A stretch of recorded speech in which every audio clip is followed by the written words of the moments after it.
अपि चेदसि पापेभ्यः सर्वेभ्यः पापकृत्तमः सर्वं ज्ञानप्लवेनैव वृजिनं संतरिष्यसि। तो तुम भी ज्ञान की नौका में बैठकर पाप के सागर को पार कर जाओ।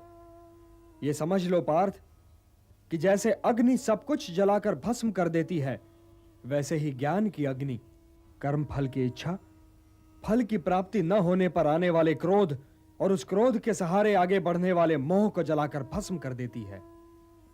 हे पार्थ, इस मंत्र को सदैव याद रखो कि संसार में ज्ञान के समान पवित्र करने वाली न ही कोई वस्तु है और ना ही कोई तत्व। ज्ञान ही सर्वोत्तम है। अज्ञश्च अश्रद्धानश्च संशयात्मा विनश्यति नायम लोकोस्ति न परः न सुखम संशयात्मनः। जो अज्ञानी हैं, जिनमें श्रद्धा भाव नहीं है, जो बात बात पर शंका करते हैं, संशय युक्त हैं, वे तो नष्ट हो ही जाते हैं और उन्हें ना इस लोक में सुख मिलता है और ना ही परलोक में। इसलिए हे भारत, संशय को त्यागो और तुम्हारे भीतर जो मुनि बैठा है उसे जगाओ। ज्ञान योगी बनो पार्थ, ज्ञान योगी बनो और समझ लो कि ज्ञान की चरम सीमा ही कर्म संन्यास है। आप कर्म संन्यास और कर्म योग दोनों ही की प्रशंसा कैसे कर सकते हैं केशव? ये दोनों एक दूसरे को काटते नहीं बंधु, और कल्याणकारी तो ये दोनों ही हैं, किंतु इन दोनों में श्रेष्ठ है कर्म योग। वो क्यों और वो कैसे?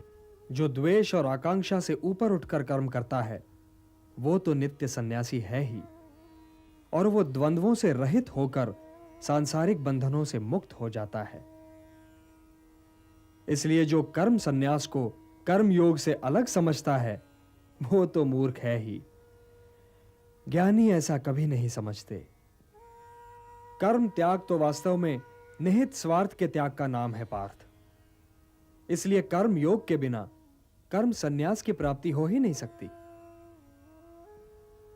कर्मयोगी को तत्वों का ज्ञान होता है और उसका देखना न देखना, सुनना न सुनना, चखना न चखना, जागना न जागना, लेना न लेना, छोड़ना न छोड़ना और उसका हर कर्म लोक कल्याण के लिए होता है। और इसीलिए वो पाप से बिल्कुल वैसे ही अलग रहता है जैसे कमल जल में रहकर भी जल से अलग रहता है। ब्रह्मण्याधाय कर्माणि संगम त्यक्त्वा करोति यः लिप्यते न स पापेन पद्म पत्रम इवाम्भसा।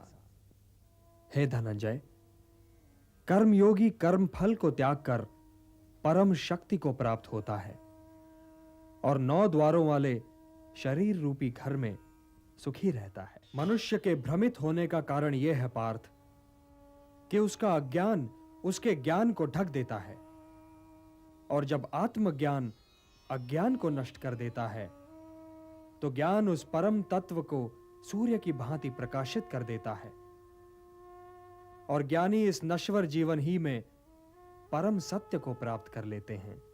उन्हें जन्म पर जन्म नहीं लेना पड़ता, वो इसी नश्वर जीवन में मोक्ष को प्राप्त कर लेते हैं।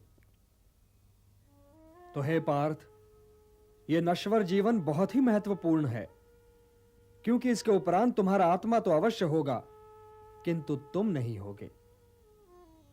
तो इस नश्वर जीवन काल को अर्थपूर्ण और समाज के लिए कल्याणकारी बनाओ पार्थ। ज्ञान प्रकाश है, तो इस प्रकाश को प्राप्त करो, और यदि तुमने ऐसा कर लिया तो इन भ्रमों में भटकने से बच जाओगे जिनमें आज भटक रहे हो। और यदि भटकने से बच जाओगे पार्थ तो तुम्हें शांति मिलेगी। हे धनंजय, शांति का सीधा मार्ग मैं हूं। जो मुझे हर यज्ञ का लक्ष्य, हर लोक का स्वामी और हर प्राणी का हितैषी मानते हैं, वही शांति पाते हैं। यदि तुम मुझे अपना हितैषी समझते हो पार्थ, तो मेरा कहा मानो और युद्ध करो, क्योंकि यह युद्ध किए बिना तुम्हें शांति नहीं मिल सकती। अपने धर्म से भागने का मार्ग शांति की प्राप्ति का मार्ग नहीं है पार्थ। यह युद्ध तुम्हारा धर्म है, तो अपने इस धर्म का पालन करो पार्थ, और उसके परिणाम के विषय में न सोचो। कौन मरेगा या कौन जिएगा यह तुम्हारी समस्या नहीं है। हे पांडव, लोग जिसे सन्यास कहते हैं उसे तुम योग मानो, और संशय, द्वेष और आकांक्षा से मुक्त होकर युद्ध करो, क्योंकि इन्हें त्यागे बिना तो कोई योगी हो ही नहीं सकता।